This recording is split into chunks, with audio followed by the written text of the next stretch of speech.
up and on you, though. Love, love, love, love. We got to the next level. Love, love, love. We're gonna make it. Love, love, love, love. We wanna make it. Love to the moon. Up, up. Excellent. Welcome, welcome. To the moon. Hey, what's up, guys? Welcome to Decentralizing. This is our first day doing this new podcast and video show. And this is Aaron, and I'm Nate. And we did a little bit of this a couple years ago, and I've done a couple episodes this morning. I wanted to kind of go through Rune Guardians. I think Rune Guardians is a pretty cool collection.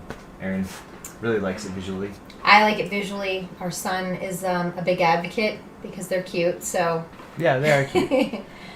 So yeah, I just figured that this would be a good opportunity. I didn't see a lot of information out there in the ecosystem, like on YouTube or anything, where a person could go and just kind of learn a little bit about the different projects that are associated with this. Because first there was the Rune Guardians, followed by the Rune Guardians miners that were dropped later.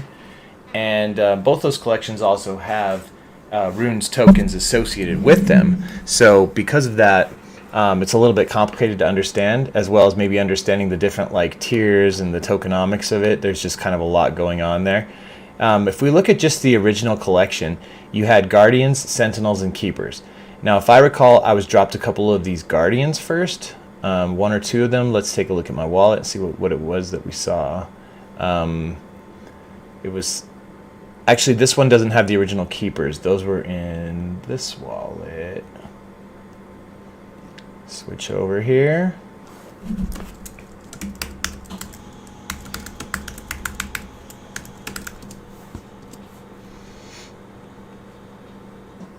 Whoopsies.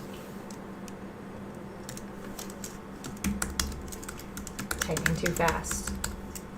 Perhaps. He's just so excited to share all this information. I am very excited to share this information. Because I also think that it's not like widely known unless you're carefully following each and every one of these little projects. And I have spent some time. And while I'm on that topic, let me just like reiterate the important legalese information here, which is that I'm just going through what I'm doing in the market, the speculations and investments I've been messing around with, and it's no way something that I advocate. And I am not trying to say that you can make money doing this. This is not financial advice. So, yeah, this one right here, I think... No, this must have been one I bought because you can see that it was resold a couple times, but I was originally dropped one like this. I think I rebought this one from somebody, so I must have only been dropped one originally. But let's just get to kind of like you only got dropped one. Yeah, so the floor on the Keepers isn't that much right now. It's like sitting here, not very high. And the thing about Keepers that might be confusing if you're sitting here looking at these attributes and you're like, how do I value things in general when it's NFTs on Bitcoin or even honestly like on Ethereum? I always look at rarity of traits, and I'm not saying that I have the right way of doing this, but it seems to have worked so far. And, obviously if it's only got 100, this one's only got 199, that one's got 9,700. I mean, and the supply is 10K, that's telling you this is 97% of the supply. And the other, 3% of the supply is composed 2% of Sentinels and 1% of Guardians. So obviously, the numbers kind of reflect that. But sometimes you can find value in the way that those numbers are distributed.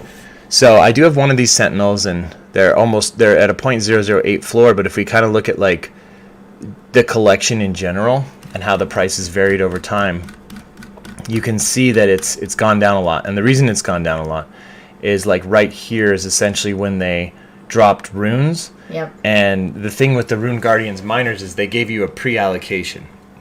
So as long as you were just holding these guys, you got different things based on if you went for one of them. Like each one of these keepers had a certain halving bonus associated with it, or they had a per block bonus. And here's the bottom line. Like no matter which keeper you got, 'cause let me go over here and show you some keepers. Whether it's one like this, where it's got this symbol here, and then it's got 150 per block, but a 5 million bonus.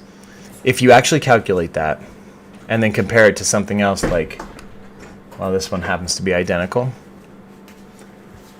Let's hope this one's not. That one's different. See how it's got more on the per block by 25? And then this one, like for the halving bonus, since that's more, then essentially the halving bonus is then lower.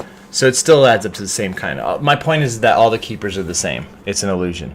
So that's the first thing you need to know mathematically. The Sentinels and the Guardians are worth a little bit more. And since runes dropped, I feel like new people could potentially... I didn't sell these yet. I'm still kind of holding them. And my reasoning is that they already lost so much value anyway that I think that they're likely to have a bounce just on the cuteness factor alone and the novelty. And yeah, I mean, this was one of the first ones to do a pre-runes allocation. And I think the Rune Guardians minors look even cooler. Like, don't you? Mm-hmm. Like, I think they're fun. Mm-hmm. Yeah. Graphically, they look more beautiful. So, and they kind of followed a similar structure. You can see also the allocation on the website, and I put all these links in the description. I think one of the things that I like, at least visually, and as somebody that does like gaming and stuff, is it reminds me of doing some like the card games, you know, and just all the different games that everybody does now. Mm-hmm. So, if you're into that, then I think that's why they're cool. Yeah, no, they are. Like, they look cool. Perspective. So, max supply of 1 billion runes for this collection, the Rune Guardians minors. And I could show you too, like, for example, I'll show you like an example of a drop here. Like, if I go to runes, and I look at my portfolio, you can see here that we got some Rune Guardians minors that was allocated. So this is how people got that rune in the first place, because you are going to see these as runes trading. And then Rune Guardians is from the original collection. So you can see that the new collection, he went with a much lower supply, like we saw, just 1 billion. But when you look at this first one, the Rune Guardians, like, you know, the Sentinel was dropping a lot of that. So honestly, yeah,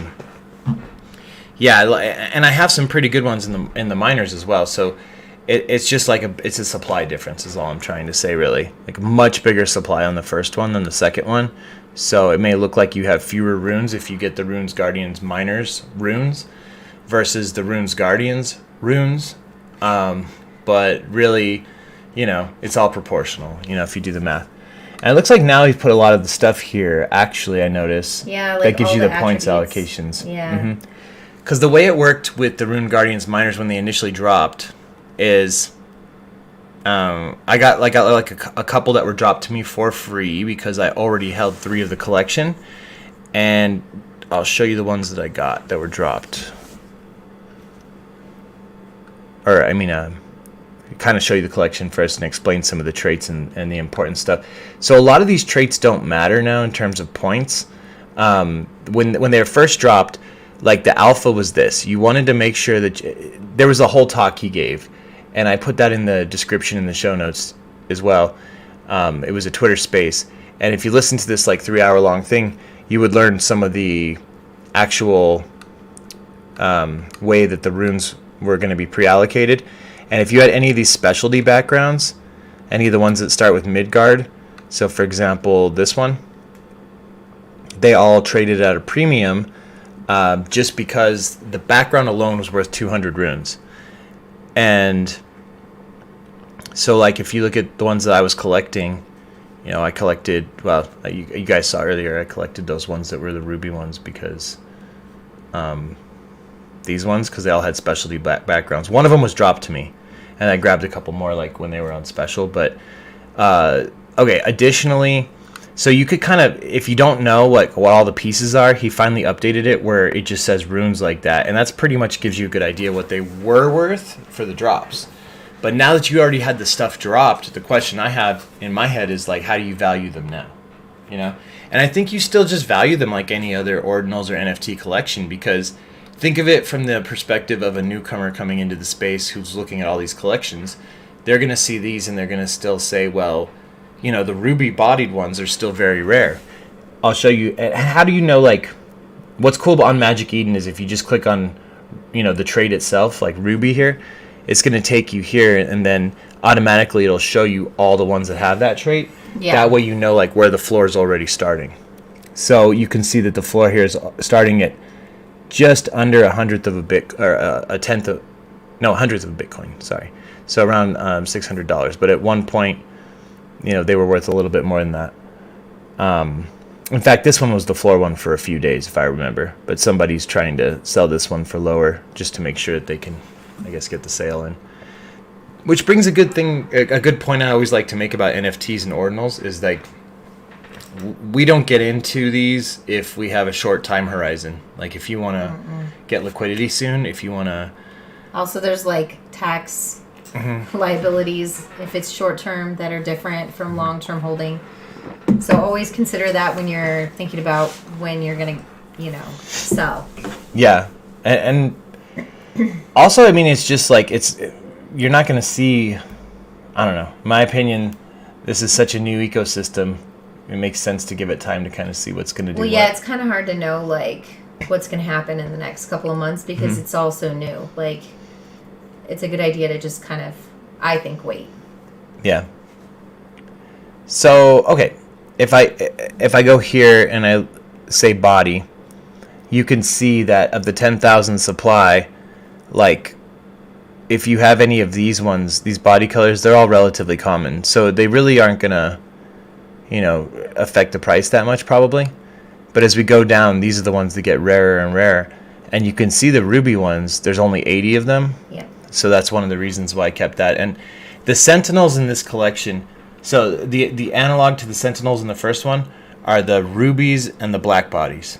And so if you have this one, or which if is you super have this cute. one, I like the black yeah, ones. either of those are all the sentinel ones. And so I had one of those drop to me because I was already holding a sentinel, and I got lucky that it was a ruby because the black ones, there's 120 black, which is 1.2% of the supply versus 0.8% of the supply, which is the rubies of having 80 of them. And if we look at diamonds and golds, these are actually guardians. And so they're like the most, you know, powerful, best ones of all that got the highest rune allocations of all. Laser eyes traded a premium. Like having cool hats like this one here, the crown, those traded a premium.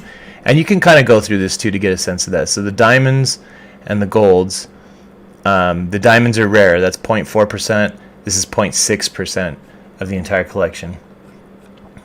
And so let's look at a couple other traits to understand some of them.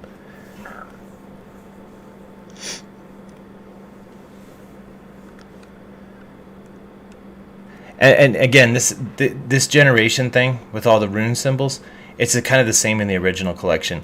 This, all of those are literally the same thing basically, with some small variations. The Sentinels and the Guardians, those are the ones that are like worth a different cost, but all the other ones are almost worth the same cost.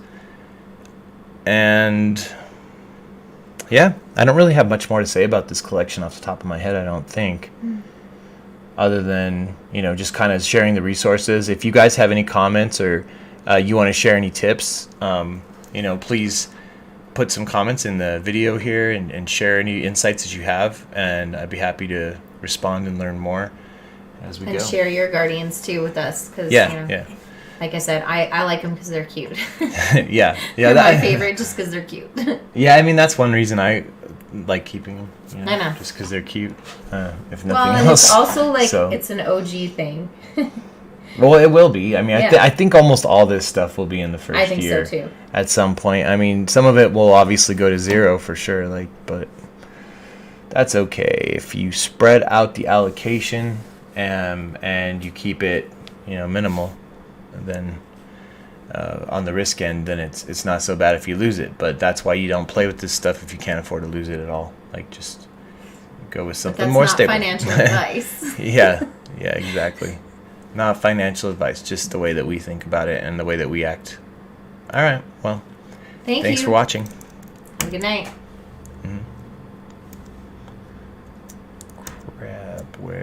is the thing I need to get out of here? Here it is. Bug just got fried. They Scared me. do that. They do that.